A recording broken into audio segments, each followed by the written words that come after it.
My name is Soren. I was 33 years old the night my older brother grabbed me by the collar of my cheap suit and shoved me across a marble ballroom floor to present me as a living punchline. The sting of humiliation was something I was used to, but this time he wanted an audience. He shoved me right into the path of his new billionaire father-in-law, laughing so hard he could barely breathe. Meet the family mistake. Hayes sneered, gesturing at me like I was a piece of trash that had washed up on his pristine beach. Behind him, my own parents smirked, raising their champagne glasses in silent agreement. They wanted the billionaire to join in on the joke. Instead, the most powerful man in the room froze. The color drained from his face. He stared at me and whispered, "So it is you. Now, let me tell you what happened when the laughing stopped." The wedding of Hayes and Sloan was not really a celebration of love. It was a corporate merger masked in imported white roses and vintage champagne. It took place at an extravagant coastal estate overlooking the dark waters of the Pacific Ocean. Everywhere you looked, there was wealth. Real, generational wealth that made its own rules. The men wore tailored tuxedos that cost more than my car, and the women wore diamonds that caught the light of the massive crystal chandeliers hanging above us. I was the lone dark spot in the sea of perfection. I wore a dark gray suit I bought off the rack 5 years ago.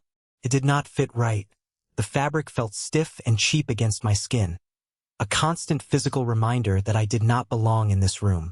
I had spent the first 3 hours of the reception seated at table 47, which was strategically placed next to the swinging doors of the catering kitchen. Every time a waiter rushed past, a blast of cold air from the service corridor hit the back of my neck. I really did not mind. I am a cloud data infrastructure architect. I like being out of the way. I like sitting in the background and watching how systems work. I watched the flow of the guests, the forced smiles, the calculated handshakes. Everything in this room was a transaction. My brother, Hayes, was the golden boy. He was 35, incredibly handsome, and the chief executive officer of a logistics tech startup that was currently the talk of Silicon Valley. He had the kind of charisma that could convince a starving man to hand over his last piece of bread. When he grabbed my arm and dragged me away from my quiet corner, I knew he was not doing it out of brotherly love. He needed a prop to make himself look taller. He marched me directly toward the head table. Standing there was Magnus, the titan of the global shipping industry and the father of the bride. Magnus was a terrifyingly calm man. He did not speak loud, but when he spoke, boardrooms went silent. He held a glass of dark liquor, his sharp eyes surveying the room with the detached calculation of a predator. Hayes stepped right into Magnus' line of sight, pulling me forward so abruptly I almost lost my footing. "Magnus," Hayes said, his voice booming with that artificial confidence he used in investor meetings. "I want to introduce you to my little brother, Soren. Meet the family mistake." My father, Gideon, and my mother, Beatrix, materialized right behind Hayes. They were hovering, always hovering around the golden child. Beatrix let out a soft, rehearsed chuckle. She adjusted her expensive pearl necklace. "Oh, do not mind Soren, Magnus," my mother chirped, her voice dripping with fake pity. "We just let him tinker with his little computers in the dark. He is not exactly cut out for the real world like our Hayes." Gideon nodded, taking a slow sip of his champagne. "Every family has one, Magnus. You just have to learn to hide them in the back." They waited. They stood there with their bright, hungry smiles, waiting for the billionaire to laugh. They expected Magnus to join their exclusive club of cruelty. They expected him to look at me, see the cheap suit, and brush me off. But Magnus did not laugh. He did not even crack a smile. The silence that followed was suffocating. The string quartet in the corner kept playing a cheerful classical tune. But right there, in our little circle, the air turned to ice. Magnus slowly lowered his glass. His gaze shifted from Hayes' grinning face to my mother, then my father, and finally it landed on me. He looked at the way I stood. He looked at my cheap collar. Then he looked directly into my eyes. He stopped swirling the ice in his glass. "So it is you," Magnus whispered. His voice was barely above a breath, but it hit the group like a shockwave. "This is unexpected." Hayes blinked. His loud, booming smile faltered. replaced by a look of sheer confusion. The golden boy was suddenly a deer in the headlights. Magnus? Hayes stammered. Sir, I just thought you would get a kick out of— Stop talking, Magnus said. He did not raise his voice, but the command was lethal. He did not look at Hayes. He did not look at my parents. He kept his eyes locked on me. He handed his half-empty glass to a passing waiter without even glancing at the tray. Walk with me, Soren, Magnus said. He did not ask. He turned and walked toward the large glass doors leading out to the terrace. I stood there for a split second, looking at my family. Hayes was pale, his mouth hanging open like a fish out of water. My mother looked like someone had just slapped her across the face. My father was rigid, his eyes darting back and forth trying to process the glitch in his perfect reality. I did not say a word to them. I adjusted the lapel of my cheap suit and followed the billionaire out into the cool ocean breeze. But to understand why a man worth billions just humbled my arrogant brother, and to understand the crushing weight of the retaliation I was about to unleash, I have to take you back. I have to show you the foundation of lies my family built their entire lives upon. When you grow up as the designated scapegoat in a family of narcissists, your life becomes a museum of pain. Every memory is just another exhibit showcasing how little you matter. My family worshipped at the altar of appearances. Gideon owned a string of commercial real estate properties, and Beatrix was a socialite who cared more about country club gossip than her own children. Actually, that is not fair. She cared deeply about one child, Hayes. Exhibit A in my Museum of Pain was a dusty shelf in my childhood bedroom. When I was in the 10th grade, I spent 4 months building a functional miniature data server out of spare electronic parts one scavenged from junkyards. It was complex, messy, and brilliant. I won first place in the state science fair. The judges told me I had a gift. I brought the heavy brass trophy home, my chest swelling with a rare sense of pride. I put it right in the center of the living room mantel.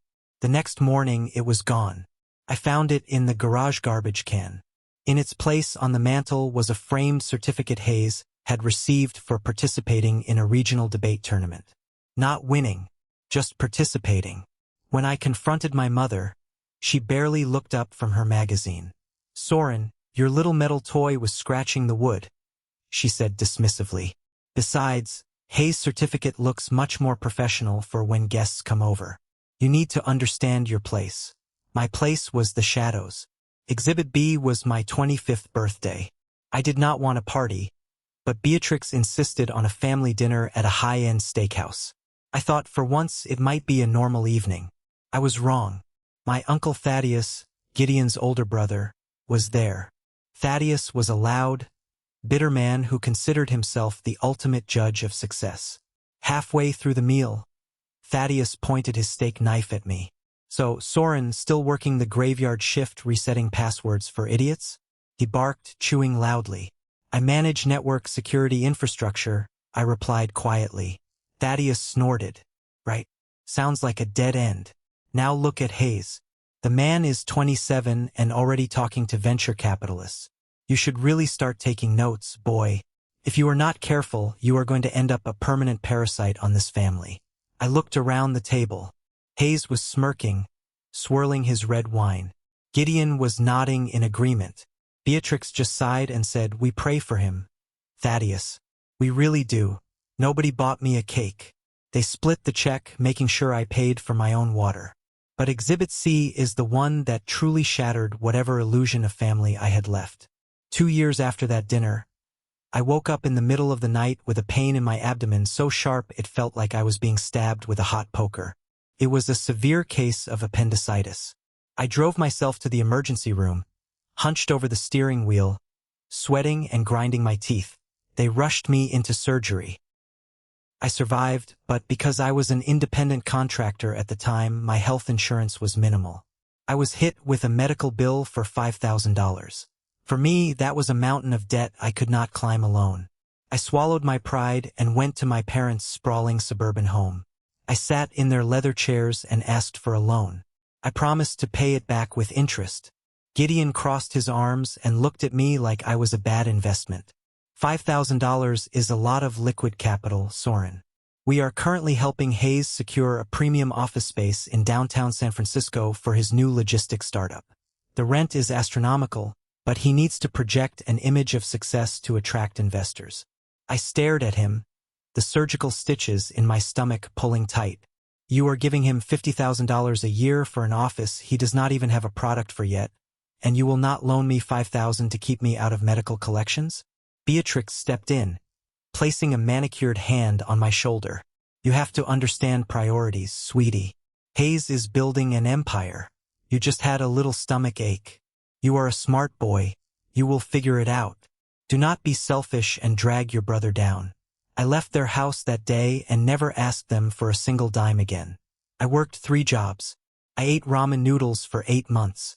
I paid off the medical debt, and in the process I killed the part of my heart that still viewed them as family. Have you ever been pushed aside by the people who are supposed to protect you? Have you ever had to watch your siblings get handed the world while you are left to drown over pennies? If you know what that cold, isolating betrayal feels like, let me know in the comments, because that pain changes you. It hardens you. I accepted my role as the ghost. I stayed quiet. I watched Hayes build his loud, flashy life on their dime. But what none of them realized was that the ghost was paying attention. I endured the museum of pain in silence, waiting for the day I could burn it down. I just did not expect that the gasoline to start the fire would be handed to me on a silver platter. I bit my tongue and bided my time, right up until the day my silver external hard drive went missing. 3 years ago, before Hayes became the golden boy of Silicon Valley, he was struggling. He had burned through 2 startup ideas and a massive chunk of our parents' money. During that time, I was working on a personal passion project. I called it Protocol Zero. It was a revolutionary algorithmic engine designed to optimize global shipping routes by predicting and bypassing dead zones in real time. It was complex, beautiful math. I kept the entire raw architecture on a heavy silver external hard drive. One afternoon, I came back to the apartment I briefly shared with Hayes to grab the drive. The door to his bedroom was cracked open. I heard my mother's voice echoing from his laptop speaker. She was on a video call with him. I am telling you, Hayes, you just take it, Beatrix said. Her voice was sharp, urgent. Mom, I do not know, Hayes replied, sounding nervous. Soren has been working on that drive for 2 years. If he finds out, he will not find out until it is too late. Beatrix snapped. What is he going to do? Sue us? With what money? Listen to me. You have the investor meeting tomorrow. You have no product. Your father is losing patience. Soren is just a guy who sits in the dark staring at screens. He does not know how to monetize anything. You take the drive, you pitch the code as your own, and once you get the funding, you can hire real programmers to build a new interface. I will tell everyone it was your idea all along. Who are they going to believe? The charming CEO or the family failure? I stood in the hallway, my blood running cold. I did not bust through the door. I did not scream. I walked away. Later that night, I told my only real friend, a brilliant data analyst named Rowan. We were sitting in a cheap diner drinking bitter coffee. Rowan slammed her fist on the table. You have to destroy him, Soren. You have the original timestamps. You can prove it is your code. Sue him into oblivion. I shook my head, staring at the black coffee. Rowan, I have a few $100s in my checking account. My parents have lawyers on retainer. They will drag this out in court for years until I starve. If I fight now, I lose. I have to wait. And so Hayes stole my life's work. He used Protocol Zero to secure his first round of seed funding. He built a company called Aegis Logistics. He became a star. My parents paraded him around, telling everyone how proud they were of their genius son. And I became the bitter, jealous brother in the background. Until tonight, until Magnus asked me to walk out onto the terrace. The night air was sharp, carrying the scent of salt and eucalyptus. The heavy glass doors slid shut behind us, cutting off the noise of the wedding. Out here, there was only the sound of the ocean crashing against the cliffs below. Magnus walked over to the stone railing and looked out at the dark water. I stood a few feet away, keeping my posture relaxed but alert. 2 years ago, Magnus began. his voice blending with the rhythm of the waves. The Western shipping ports experienced a catastrophic network failure. A ransomware strike locked down every dispatch server. My container ships were paralyzed. We were losing tens of millions of dollars a day. My internal security teams were running in circles. The federal authorities told me it would take weeks to break the encryption. He turned his head slowly, looking at me. Then, at 2 a.m, an anonymous patch arrived in my head of security's inbox. It was not a decryption key. It was a ghost routing algorithm. It bypassed the infected nodes entirely and built a temporary digital highway to get the freight moving again. It saved my company nearly $800 million. I did not blink. I kept my face entirely neutral. I remembered that night.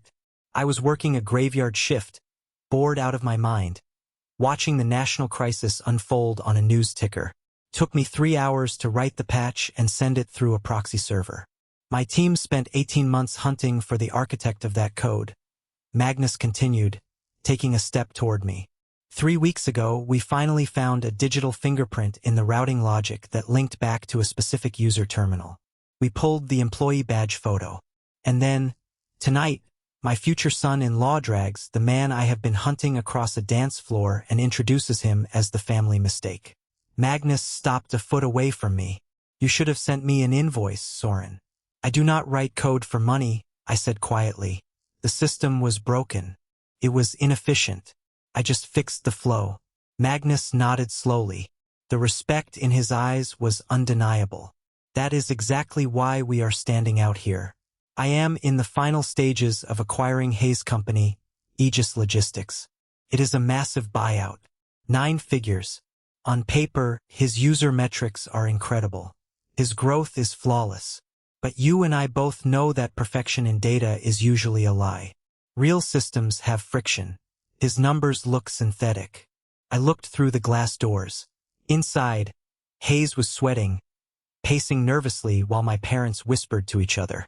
I need someone who can see the invisible threads, Magnus said, his voice dropping to a low rumble. I need you to run a shadow audit on Aegis Logistics. Quietly, I will grant you backdoor access to their raw server logs. You tell me if the foundation is solid before I hand your brother my money and my daughter's future. I looked at the billionaire. I did not smile. I felt the cold, hard weight of destiny settling onto my shoulders. I need root access, I said. Not the sanitized executive reports. I need the raw packet data. And I need it tonight. Magnus reached into his tuxedo pocket and pulled out a sleek black keycard containing an encrypted drive. He pressed it into my hand. Do what you do best, Soren. I left the wedding without saying goodbye. I did not watch Hayes cut his cake. I drove my cheap car back to the city, the encrypted drive resting on the passenger seat like a loaded weapon. My family thought they had buried me. They had no idea I was about to become the architect of their destruction. My apartment in San Francisco was the exact opposite of the luxurious estate I had just left. It was small, sparse, and entirely functional. There were no decorations, no framed family photos. The living room was dominated by a heavy industrial desk supporting a custom-built processing rig and 3 curved monitors. This was my sanctuary. This was where the noise of the world faded away and the clean, undeniable logic of data took over. I dropped my keys on the counter, made a pot of black coffee, and sat down in my ergonomic chair. I cracked my knuckles and plugged Magnus' encrypted drive into the secure port. The screens flared to life, bathing the dark room in a cold blue glow. I initiated the handshake protocol. The firewall guarding Aegis Logistics recognized the master token Magnus had provided and parted like the Red Sea.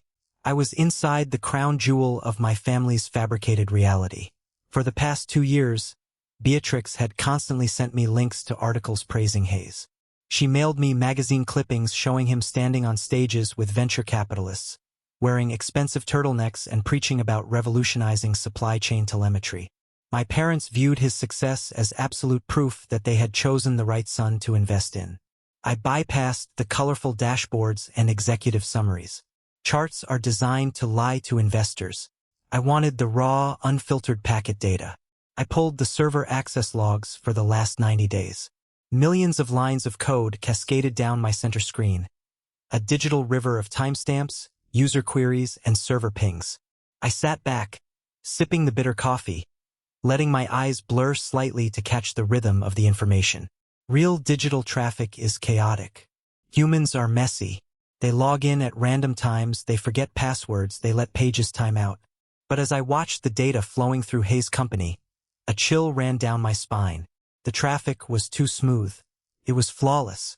I opened a secondary terminal and isolated a cluster of 10,000 user accounts supposedly based in the Midwest. I cross-referenced their login habits. Every single one of them logged into the platform between 2 and 4 in the morning. They all initiated a route optimization query. They all let the query run for exactly 4.2 seconds. Then they logged out. I pulled another cluster. Same pattern. The timing was mathematically perfect.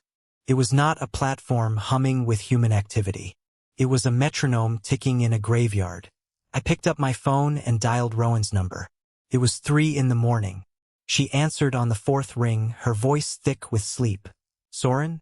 What is wrong? Are you okay?" "Boot up your secure terminal," I said, my voice tight. "I am sending you an encrypted tunnel link. I need a second set of eyes on this." I heard the rustling of sheets, then the familiar clicking of a keyboard on her end. A minute later, she was in the tunnel. I routed the server logs to her screen. "Tell me what you see," I asked. There was silence on the line for a long time. When Rowan finally spoke, the sleep was entirely gone from her voice, replaced by cold shock. "Soren, these are not real clients. The ping intervals are identical down to the millisecond. This is automated container orchestration. It is a bot farm," I confirmed, staring at the cascading numbers. Hayes claimed he had 50,000 VIP enterprise customers. He does not. He has 50,000 electric plastic dolls running on an endless loop to generate fake user metrics. The entire startup is a ghost town. Rowan exhaled heavily. He is faking his growth to justify the buyout valuation. "Soren, this is federal wire fraud. If he is doing this, he is generating zero real revenue. How is he keeping the lights on?" That is exactly what I was trying to figure out. Running a bot farm of this magnitude requires immense computational power. You have to rent massive server space to run millions of automated pings every week. And those hosting farms demand hard currency. I closed the user metrics and hacked into the financial gateways linked to the Aegis infrastructure. Hayes developers were clumsy. They tried to hide the server expenses under a category labeled algorithmic research, but the routing trails were clear.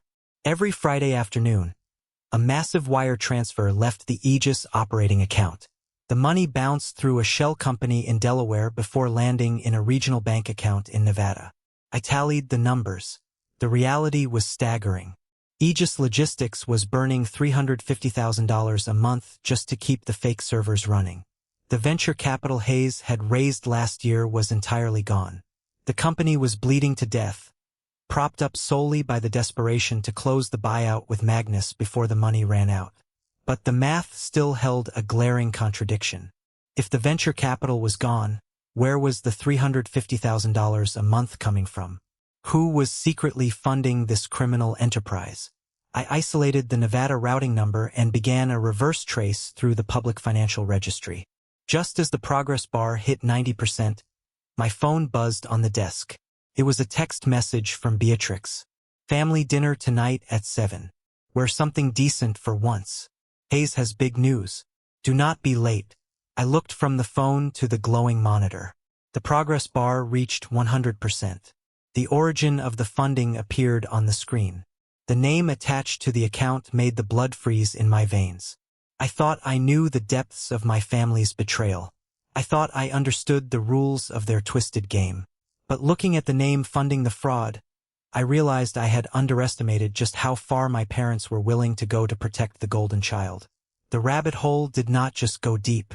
It went straight into the bedrock of our family's legacy. The neighborhood my parents lived in was engineered to project effortless superiority. The lawns were manicured by silent landscaping crews, and the driveways were filled with imported luxury vehicles. I parked my old sedan between Gideon's massive SUV and Hayes' sleek sports car. Walking up the pristine stone pathway, I felt the familiar tightening in my chest. But tonight it was not anxiety. It was anticipation. I was walking into the lion's den, but I was the one holding the match. When I opened the heavy oak door, the smell of roasted rosemary and expensive lavender diffusers hit me. The house was staged like a magazine cover, bright, sterile, and entirely hollow. I walked into the formal dining room. They were already seated. Hayes sat at the center of the long mahogany table, radiating an arrogant, relaxed energy. Next to him was Sloane, his fiancée, the brilliant chief financial officer of Magnus' empire. She looked sharp, elegant, and completely unaware that the man beside her was a walking federal indictment. Beatrix was hovering around the table, pouring sparkling water into crystal glasses, while Gideon sat at the head of the table, his posture rigid. And then there was Uncle Thaddeus, sitting across from Hayes, swirling a glass of expensive bourbon. "Look who decided to show up," Thaddeus boomed, leaning back in his chair. "Soren, I am surprised you dared to show your face after you humiliated your brother in front of Magnus at the wedding." I pulled out a chair and sat down, unfolding the linen napkin into my lap. "I did not humiliate anyone," I said calmly. "Magnus asked to speak with me." Hayes let out a short, mocking laugh. "Right. I am sure he was just dying to get a lecture on mid-tier IT support from a guy who buys his suits at a discount rack. He probably just felt sorry for you." Sloane frowned slightly, glancing at Hayes. "That is not very kind, Hayes." "Oh, it is just brotherly banter, babe," Hayes smoothly replied, placing a hand over hers. "You know Soren. He is the quiet one, always brooding in the background. But tonight is about celebrating the future. The Sterling Logistics buyout is in the final stages of due diligence. By next week, the paperwork will be signed, and Aegis Logistics will officially be valued at $400 million. Beatrix clapped her hands together, practically vibrating with joy. "It is just so wonderful. We always knew you were destined for greatness, Hayes. The sacrifices were all worth it." Gideon cleared his throat. He looked pale under the dining room chandelier. He reached up and rubbed the center of his chest, his jaw tight. "Yes, the acquisition needs to close on schedule. The market is volatile. Cash flow is critical right now." I cataloged the tremor in my father's voice. I watched the way he gripped the edge of the table. He was drowning, and he was trying desperately to hide it. Thaddeus raised his glass of bourbon toward Hayes. "Well, I for one am ready for the payout. I am not getting any younger, and the pension fund I mortgaged to give you that bridge loan better yield the returns you promised, boy. I expect to be buying a boat by Christmas." I looked at Thaddeus. He was a loud, cruel man, but he was also a fool. He had handed over his life savings to fuel a bot farm, entirely convinced he was investing in the next tech revolution. Beatrix served the dinner, an elaborate spread of braised lamb and roasted vegetables. I took a slow bite. The meat was dry and tasteless. The interrogation resumed immediately. "So, Soren," Hayes said, leaning forward, resting his elbows on the table, "tell us, what exactly did Magnus want to talk to you about on that balcony? Did you try to pitch him your little services? I hope you did not beg. It reflects poorly on the family." I set my fork down. The clinking of silver against porcelain echoed loudly in the quiet room. I looked directly into Hayes' eyes. I held his gaze until his arrogant smile started to slip. "He wanted a second opinion," I said. My voice was smooth, devoid of any emotion. "A second opinion on what?" Hayes challenged. "On network integrity," I replied. Specifically, he was curious about the computational load required to sustain automated container orchestration for synthetic cyclical routing. The dining room went dead silent. It was as if I had sucked all the oxygen out of the space. Hayes' hand, which had been reaching for his wine glass, froze in midair. The color drained from his face at a terrifying speed. His pupils dilated. Automated container orchestration. Synthetic cyclical routing. It was the exact technical architecture required to run his fake user base. He knew exactly what it meant. And in that frozen, agonizing second, the golden boy realized that I was inside his walls. He realized I had seen the ghost servers. What does that mean? Sloane asked, her sharp eyes darting between me and Hayes. She was a financial officer. She smelled the sudden panic in the room. Nothing, Hayes snapped. His voice cracked. It means nothing. It is just nonsense jargon. Gideon was staring at me, his breathing shallow. He rubbed his chest again, harder this time. I pushed my chair back and stood up. The scraping of wood against the floor sounded like a gunshot. It is just shop talk, I said, giving Sloane a polite nod. Thank you for dinner, Mom. The lamb was unforgettable. I turned and walked away from the table. I did not run. I walked with the steady, measured pace of a man who controls the board. I left them sitting in the suffocating silence of their own impending ruin. I had set the psychological trap perfectly. Hayes was rattled, off balance, and bleeding the artificial confidence he relied upon. But I knew my brother. I knew he would not just sit there and wait for the axe to fall. I drove back to my apartment through the thick, rolling fog of the San Francisco night. I knew the war had officially moved from the digital realm into the physical one. And I knew exactly what Hayes was going to do next. The digital clock on my center monitor read midnight. The silence in my apartment was absolute, save for the low hum of the cooling fans pushing heat away from my processors. I was reviewing the Nevada routing data again, preparing to extract the final piece of evidence, when a heavy, violent impact shuddered through my front door. I flinched, my hand slipping off the mouse. The sound echoed down the narrow hallway, a closed fist striking solid wood with desperate, erratic force. It came again, louder this time, rattling the brass deadbolt in its frame. My pulse spiked, but I forced my breathing to slow. Panic dictates speed, and I was not the one panicking. I walked down the dark hallway, my bare feet silent against the hardwood floor. I reached the entryway and pressed my eye against the cold glass lens of the peephole. The fisheye distortion warped the hallway outside, but the figure pacing like a caged animal was unmistakable. It was Hayes. He looked nothing like the polished executive who had commanded the dining room table 5 hours ago. His expensive linen shirt was wrinkled, the top 3 buttons torn open. He dragged a hand through his carefully styled hair, ruining the cut. Sweat glistened on his forehead under the harsh fluorescent lights of the corridor. He raised his fist to strike the door again. I turned the brass latch and pulled the door open just a few inches, keeping the heavy steel chain guard securely hooked. I placed my shoulder against the edge of the door, turning my body into a physical barrier. What do you want? I asked. My voice was completely flat, a stark contrast to the chaotic energy radiating from him. He jolted, startled by the sudden opening. He lunged forward, trying to wedge his shoulder into the gap, but the chain pulled taut, stopping him inches from my face. He exhaled, and the stench of expensive scotch and raw terror washed over me. Open the door, Soren, he demanded. His voice was thin, reedy, vibrating with suppressed hysteria. We need to talk. Right now. We are talking, I replied, keeping my hands resting loosely at my sides. State your business. He let out a short, jagged laugh, looking up and down the empty hallway, terrified a neighbor might hear. What game are you playing? He hissed, leaning closer to the gap. You show up at my wedding, you whisper in Magnus' ear, and then you sit at my dinner table throwing around network terminology like some kind of threat. What did you say to him? I remained silent.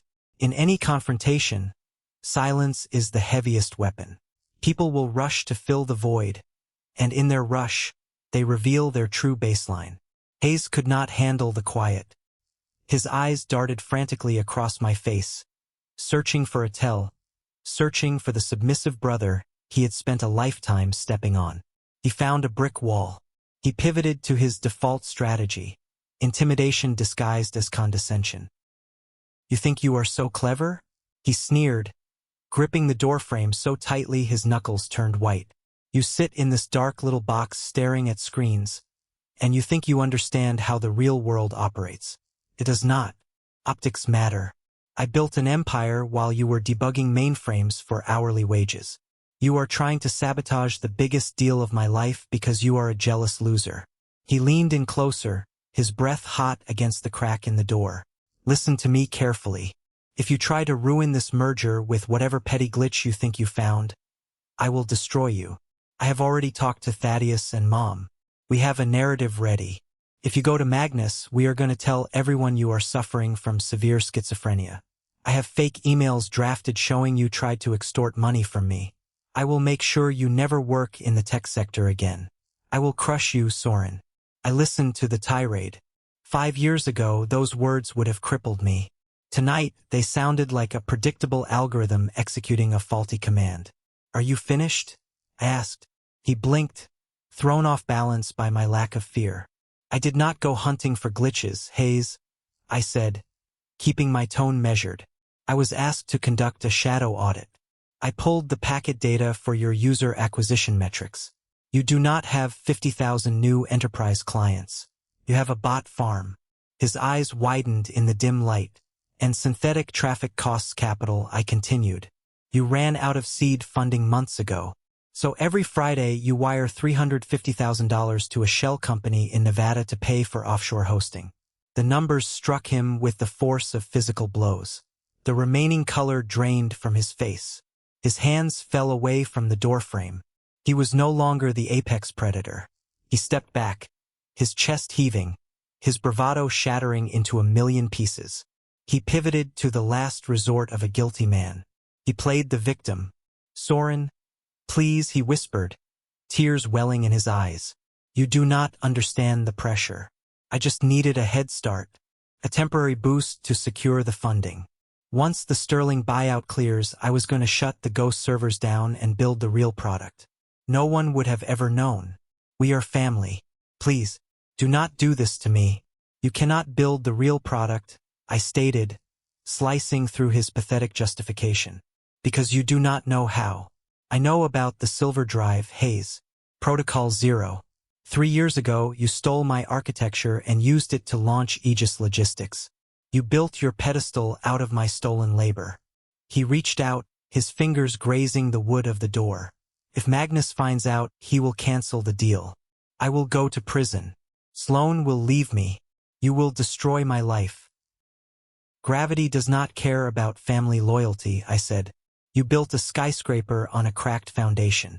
The collapse is a mathematical certainty. I am just the person holding the structural report.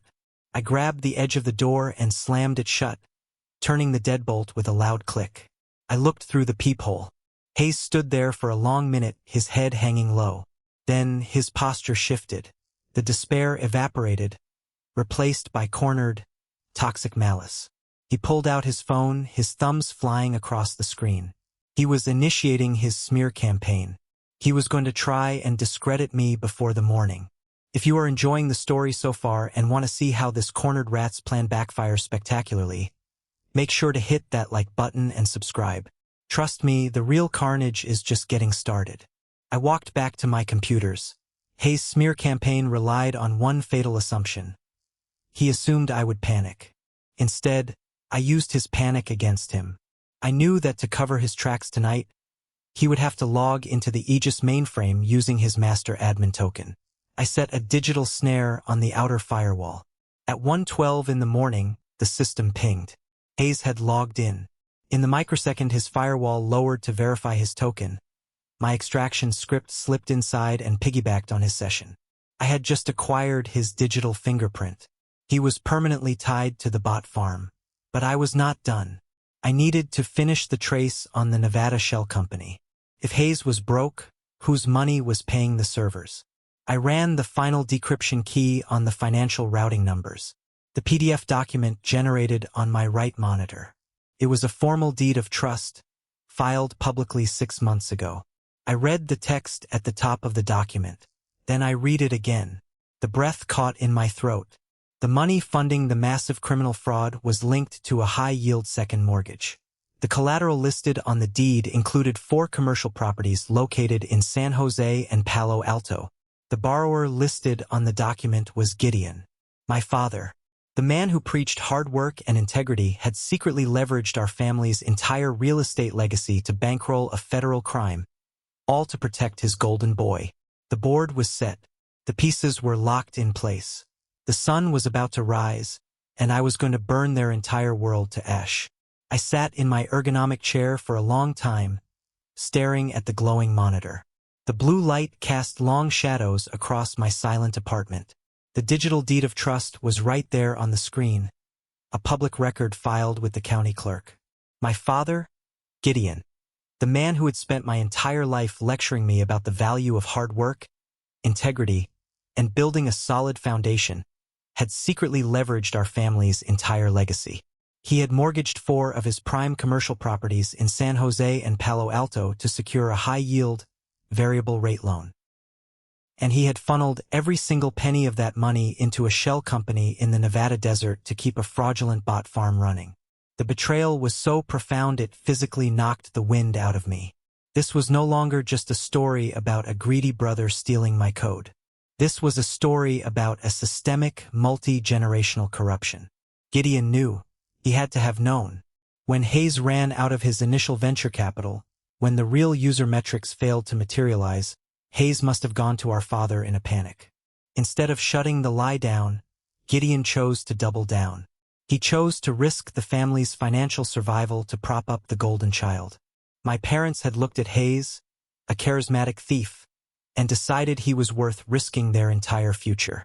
They had looked at me, a brilliant architect, and decided I was a parasite meant to be hidden in the shadows. A cold, heavy clarity washed over me. The anger I had carried for years simply evaporated, replaced by the clinical precision of a surgeon standing over a terminal patient. I was no longer fighting a sibling rivalry. I was dismantling a toxic system. I spent the next few hours compiling the data. I gathered the user logs, the financial routing numbers, the server ping intervals, and the stolen architecture of Protocol Zero. I bundled it all into a single, undeniable encrypted dossier and transferred it to my secure tablet. By the time I took a shower and put on a clean, dark suit, the sun was just beginning to rise, painting the San Francisco fog in shades of bruised purple and pale gold. The Sterling Logistics headquarters was a towering monolith of glass and steel in the financial district. I parked my old sedan in the underground garage and took the elevator to the main lobby. The polished marble floors reflected the early morning light. It was early, an hour before the formal boardroom meeting was scheduled to begin. But as I walked toward the security turnstiles, a figure stepped out from behind a massive marble pillar, blocking my path. It was Gideon. He wore a tailored navy overcoat, his silver hair perfectly combed. Despite the fact that his entire financial life was teetering on the edge of a cliff, he still projected that same arrogant, authoritarian aura he had used to control our family for 30 decades. He did not look like a man about to lose everything. He looked like a king annoyed by a peasant. "You are up early, Soren," Gideon said. His deep baritone voice echoed in the empty lobby. I stopped a few feet away from him, my grip tightening on the handle of my encrypted tablet. "I am scheduled to present my findings to Magnus this morning," I replied, keeping my tone perfectly level. Gideon offered a tight, patronizing smile. He took a step closer, trying to use his height to intimidate me. "Your mother is at home," he said smoothly. "Hayes is upstairs trying to keep his nerves in check. I came down here to intercept you because this is no longer a petty sibling rivalry, Soren. This is a delicate business transaction." He was trying to strip away the emotional horror of his crime by framing it as a standard corporate negotiation. "There is no transaction to discuss," I said. "You are attempting to sell a hollow shell to a billionaire." Gideon's patronizing smile vanished. His jaw tightened. "Hayes told me you found some irregularities in the server traffic. He mentioned you were getting worked up over some operational stress tests. You always did lack vision, Soren. Hayes has a brilliant concept. He just needed a bridge to get him to the acquisition. Once Magnus signs those papers today, the influx of capital will make Aegis Logistics solvent. The fake traffic will be phased out. I will pay off my loans. Everyone wins." He actually believed it. He viewed wire fraud and investor deception as necessary strategic maneuvers for his favored son. "It is a massive criminal fraud," I corrected him, my voice echoing off the glass walls. "And I know about the second mortgage, Dad. I know you leveraged the commercial properties in San Jose to pay for the offshore hosting. You funded the lie. A heavy, stagnant silence fell between us. I had laid my cards face up on the table, forcing him to look at the exact dimensions of his own corruption. He did not flinch. He simply inhaled a long, measured breath. Which brings us to the ultimate purpose of this conversation. Gideon said, his voice dropping into a dark, menacing register. You have a choice to make right now, Soren. You can walk into that boardroom and hand Magnus whatever delusional file you compiled. If you do that, you will send your brother to prison. You will bankrupt your mother and me. And if you force that outcome, you are no longer my son. You will be excised from the trust, erased from this family, and left with nothing. The threat hung in the cool morning air. He expected me to shatter. He expected the neglected child inside me to beg for his approval. But looking at the man who had mortgaged his legacy to erase my achievements, I felt nothing but pity. Your will has no value on a rotten foundation, I said. I stepped around him, walking toward the security gates. If you walk through those doors, you are dead to us. Gideon hissed, his composure finally cracking. I paused, swiping my visitor badge. I looked back at him over my shoulder. I am an auditor, I said softly. My job is to protect the deal. I walked through the turnstiles, leaving my father standing alone in the massive lobby. A desperate, fading tyrant watching his last bit of leverage evaporate into thin air. When the elevator doors opened on the 47th floor, I stepped out into a sprawling reception area. I gave my name to the assistant and walked down the long corridor toward the executive boardroom. The heavy oak doors stood at the end of the hall. Behind them, my family was waiting to celebrate their flawless victory. They had no idea I was bringing the storm. The boardroom was designed to intimidate. Floor-to-ceiling windows offered a sweeping, uninterrupted view of the Pacific Ocean and the city skyline. A massive mahogany table anchored the center of the room. On a side cart, a dozen crystal flutes sat next to 2 bottles of vintage champagne chilling in a silver bucket. The stage was perfectly set for a massive corporate triumph. The principal actors were already in their seats. Hayes sat near the head of the table, wearing a bespoke suit that projected an aura of invincible success. Gideon sat to his right, having rushed up a different elevator bank to beat me there. His posture was rigid, his eyes dark. Beatrix sat next to Gideon, wearing a designer dress and a tight, expectant smile. Across from Hayes sat Sloane, her sharp eyes scanning the documents in front of her. I entered the room silently. I walked past the champagne cart and pulled out a heavy leather chair at the far end of the table, the position furthest from the cameras and the celebration. I sat down, placed my encrypted tablet on the mahogany wood, and folded my hands. Hayes turned his head. His eyes locked onto mine, and for a fraction of a second, genuine panic flashed across his face. But then, the panic dissolved into a slow, spreading smirk of arrogant relief. The dramatic irony in the room was suffocating. Hayes looked at me and saw a defeated man. Because I was sitting there quietly, he assumed his midnight threat had worked. He assumed Gideon's lobby ambush had succeeded. He thought I was sitting at the far end of the table to witness his coronation and accept a meager handout. Soren, Hayes said, his voice loud and dripping with condescension. It is good of you to drop by. However, the legal teams are about to initiate the final transfer of funds. We are entering a confidential phase. I am going to have to ask you to wait in the reception area. I did not move. I did not blink. I kept my eyes fixed on his. I am not asking, Soren, Hayes snapped, his fake smile faltering. Leave the room. Before I could respond, the heavy oak doors swung open. Magnus walked in. The atmosphere in the boardroom shifted instantly. Magnus was flanked by his chief security officer, Declan, and 3 men in dark suits carrying thick briefcases. Magnus wore no tie, his expression an unreadable mask of calm authority. He bypassed Hayes entirely, pulled out the chair at the head of the table, and sat down. Hayes immediately stood up, extending his hand. Magnus, good morning. We have all the final disclosures ready for your signature. Magnus did not take the offered hand. Before we look at any contracts, Magnus began, his voice dropping the temperature in the room by 10 degrees, I want to clarify a few structural anomalies regarding the Aegis network. Hayes forced a loud laugh, slowly pulling his hand back and sitting down. Of course, I would be happy to walk you through our user acquisition metrics one more time. Magnus raised a single hand, silencing him. I do not need your executive summary, Hayes. I need the foundational audit. Magnus turned his head, looking past Hayes, past my parents, and locked his eyes onto me. I asked an independent data systems architect to run a shadow analysis on the raw packet data, Magnus announced to the room. I requested he present his findings on the record before any capital changes hands. Hayes froze. The blood drained from his face at a terrifying speed. He looked at Magnus, then slowly turned his head to look at me. The arrogant smirk was entirely gone, replaced by raw, unadulterated terror.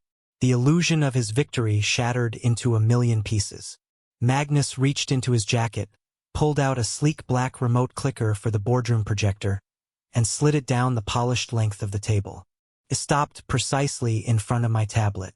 The floor is yours, Soren, Magnus said quietly. I picked up the clicker. I stood up and connected my tablet to the hidden port in the table. The massive digital screen dominating the far wall flared to life. I did not clear my throat. I did not hesitate. This is the executive summary submitted for due diligence, I began, pointing to the screen. The slide displayed a pristine, upward trending graph showing 50,000 new enterprise users. I pressed the clicker. The polished graph shattered, replaced by thousands of lines of raw server logs. This is the reality, I said. I explained the rhythm of the data, the synchronized login times, the identical query durations occurring exclusively between 2 and 4 in the morning. These are not human users. This is a synchronized bot farm. Hayes pushed his chair back violently. The wooden legs screeched against the floor. Magnus, this is a gross mischaracterization. He yelled, his voice cracking. It is a recognized scaling strategy to stress test the network infrastructure. One of Magnus' lawyers raised a single index finger. Do not interrupt the presentation, the lawyer instructed coldly. Hayes' mouth snapped shut. I pressed the clicker again. The screen transitioned to the decrypted financial gateways. A simulated load test does not require a shadow corporation to hide the expenses. I continued, my voice echoing in the silent room. I highlighted the weekly wire transfers. $350,000 a month is being funneled off the books to Desert Sky Holdings in Nevada to lease offshore server space. The asset you are attempting to acquire is fundamentally insolvent. It is bleeding cash. I paused, letting my gaze drift over to Gideon. My father sat frozen in his chair. His hands were gripping the armrests so tightly his knuckles were stark white. He was staring at the screen, waiting for his name to appear. He knew what I had omitted. I did not display the deed of trust. I did not expose his second mortgage to the Sterling legal team. I left the origin of the Nevada funds blank on the screen, a silent, invisible blade hanging exclusively over his neck. Beatrix was shaking her head rapidly. He is lying, she blurted out, her voice shrill. Soren has always been jealous of Hayes. He hacked the system to make this up. My family truly believed I was cornered. They thought I had no physical proof, just some numbers on a screen that they could debate. They were wrong. The next slide I was about to show them was a death sentence. I pressed the clicker for the third time. The massive screen split into two distinct columns. On the left side was the core algorithmic routing engine of Aegis Logistics, the exact code currently powering Hayes' entire company. On the right side was a time-stamped archive of my own proprietary work from 3 years prior. The syntax, the command structures, the unique mathematical shortcuts, they were a perfect mirror image. I magnified the central directory block on both sides. A single hidden comment tag glowed brightly on the screen. Protocol 0. The engine driving Aegis Logistics was extracted from my stolen hardware. I explained, keeping my tone strictly professional. You are attempting to purchase stolen goods. Hayes slammed his hands onto the mahogany table. It is a fabrication, he screamed, his face turning a blotchy red. He altered the timestamps on his archive. He is trying to extort me, I did not raise my voice. I simply pressed the clicker one final time. My brother anticipated this audit, I said. He initiated a preemptive communication to your Human Resources Department last night, suggesting my findings were the fabrication of an unstable mind. He intended to argue that a rogue developer built the bot farm without his knowledge. The final slide materialized. It was a stark, unformatted server session log. At 1:12 this morning, the Aegis Master Administrator logged into the core network to alter personal executive expense records, I said, zooming in on the digital signature block. I aligned it directly beneath the corrupted file path housing the bot farm traffic. By bypassing the standard security protocols, the administrator permanently stamped an irrevocable digital signature onto the Active Directory. The metadata confirms the chief executive officer had direct, intentional knowledge of the fraudulent architecture. The culpability is undeniable. I lowered the clicker and unplugged my tablet. The massive digital screen faded to black. I looked directly at Hayes, then at my parents. As an auditor, my duty is to protect the acquiring shareholders from toxic liabilities, I said. I am protecting the deal by killing it. The silence in the boardroom was suffocating. It was the kind of quiet that follows a catastrophic structural collapse, the moment when the dust is still hanging in the air but everyone realizes the building is gone. Declan, the chief security officer, stepped forward. He placed 3 thick, physical leather folders onto the table in front of Magnus. We ran parallel verification on Soren's packet extractions an hour ago, Declan stated firmly. The data is authentic. The fraud is confirmed. Beatrix let out a sound that was half gasp, half sob. She slumped back in her chair, her face turning a sickly shade of white. She clutched her chest, suddenly struggling to breathe as the reality of the situation crushed her carefully curated world. Gideon did not move to comfort her. He remained frozen, staring blankly at the dark screen, his breathing shallow and rapid. Sloane, who had been sitting in absolute stillness throughout the entire presentation, finally moved. She looked at Hayes, her sharp eyes filled with a mixture of cold disgust and professional horror. She did not say a word to him. She raised her left hand, grasped the 3-carat diamond engagement ring on her finger, and pulled it off in one smooth, deliberate motion. She dropped the ring onto the mahogany table. The heavy platinum band hit the wood with a sharp, echoing clink. It was the loudest sound in the room. Sloane picked up her leather portfolio, pushed her chair back, and walked out the boardroom doors without looking back. She excised the toxic liability from her life with ruthless efficiency. Hayes broke. The polished, arrogant tech founder persona shattered into jagged pieces. He stood up, knocking his heavy leather chair backward onto the floor. Magnus, wait. Please. You have to let me explain.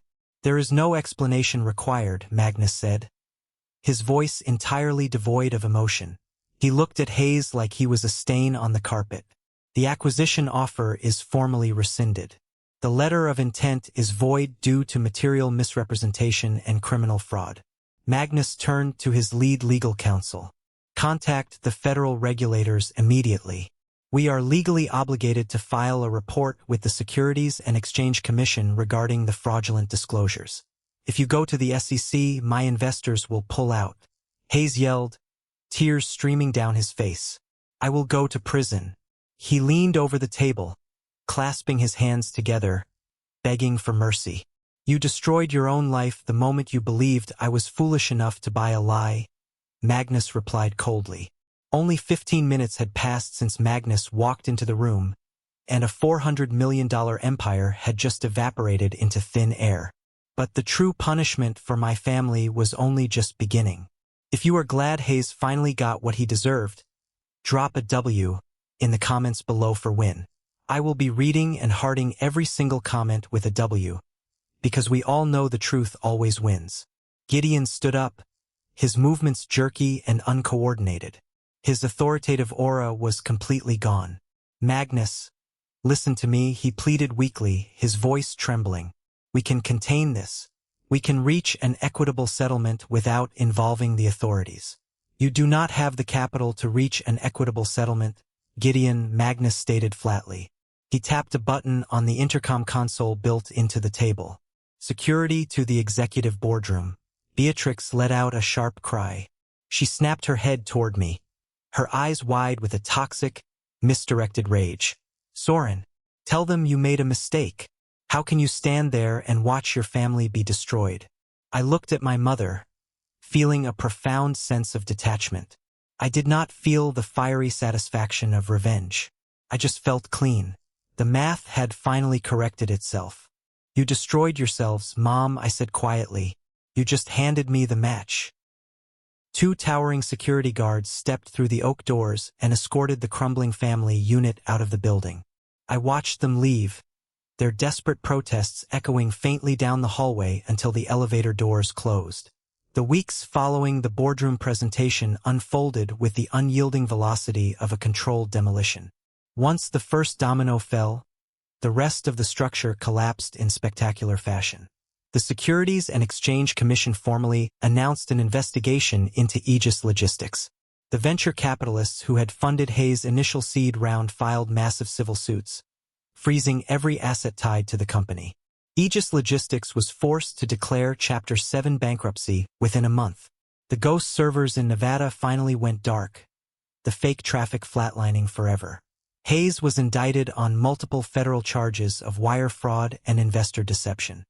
He had to surrender his passport and drain what little personal funds he had left to post bond and avoid pretrial detention.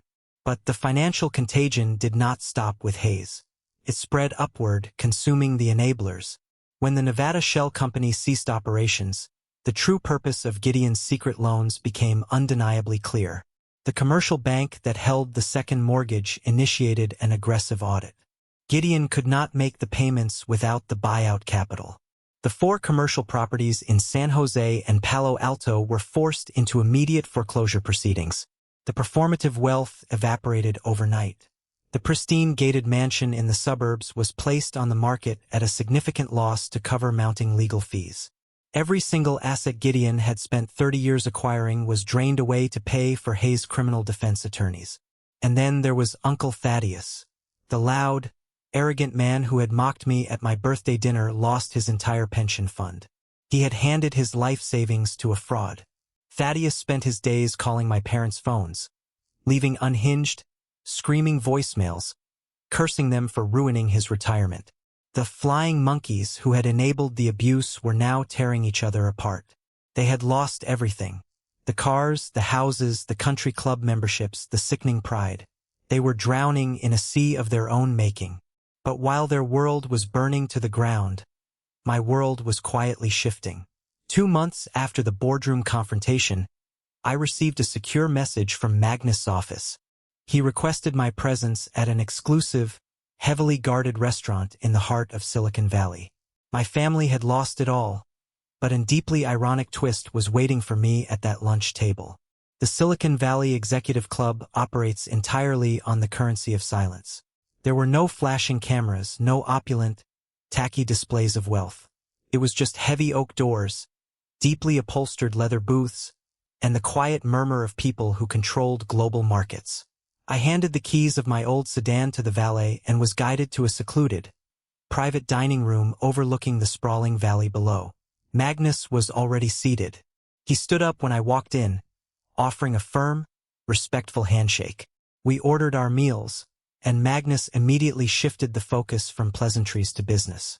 He informed me that Sloan had returned to her role as Chief Financial Officer, channeling her formidable energy into restructuring their international shipping routes to ensure no vulnerabilities remained.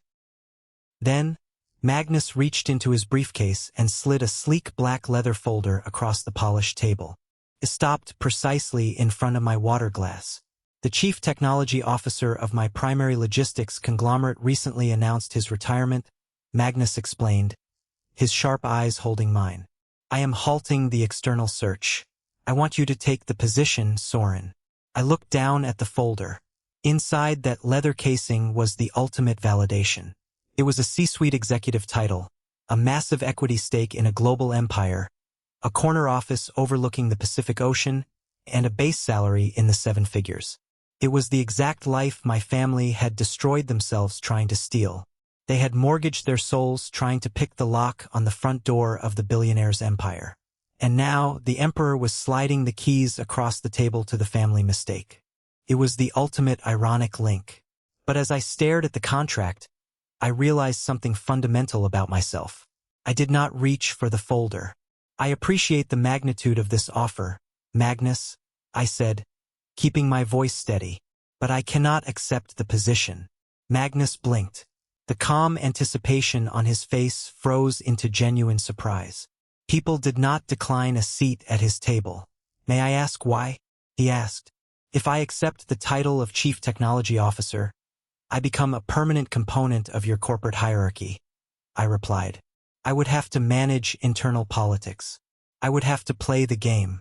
I spent 33 years trapped inside a toxic hierarchy governed by arbitrary rules designed to extract my value while erasing my presence. I promised myself I would never be owned by another system again. I refused to trade a familiar cage for a corporate one, no matter how lucrative the constraints might be. I leaned forward slightly. I am a data systems architect. I fix structural failures. But I can only do that effectively if I remain outside the blast radius. Magnus stared at me for a long, calculating minute. The surprise in his eyes slowly transformed into a deep, unwavering respect. He understood exactly what I was saying. He reached across the table and pulled the leather portfolio back. You are a sovereign entity, Soren, Magnus said, nodding slowly. I can respect that boundary. But I still require your diagnostic capabilities. My network needs a ghost. Magnus produced a silver fountain pen from his pocket. He opened the folder, crossed out the standard employment contract, and drafted a series of numbers in the margin of a blank page. He slid the folder back across the table. An independent consulting retainer, Magnus proposed. You retain your total autonomy.